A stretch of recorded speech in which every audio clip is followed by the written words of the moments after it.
Challenge করতে চললাম। চ্যালেঞ্জটা তোমরা সব জায়গাতে দেখেছো, সব কিছু শুনেছো। চ্যালেঞ্জটার নাম হলো একটা কাঠি দিয়ে কে কটা মোমবাতি জ্বালাতে পারে। এইটা যে জিতবে তার পুরস্কার হলো এই যে এই 10 টাকা। দেখে নাও, একবার আসো 10 টাকা। এই 10 টাকা পেয়ে যাবে। আর যে হারবে তার জন্য শাস্তি রয়েছে, তাকে 1 চামচ নুন খাওয়াবে। দুটো।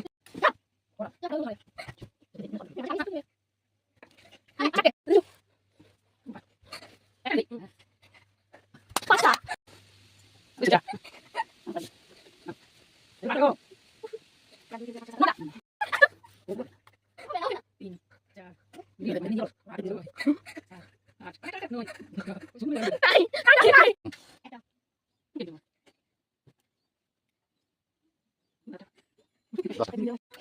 দুটো, তিনটে, চারটে, পাঁচটা, ছটা, সাতটা, আটটা, নটা, 10টা, 11টা, 12টা, 13টা, 14টা, 15টা, 10 টাকা।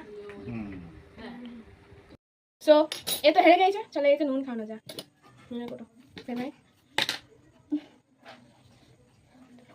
এতটা দিচ্ছি, একটু তো র্যাম খেতেই পারি, যেহেতু আমার বোন হয়। আবার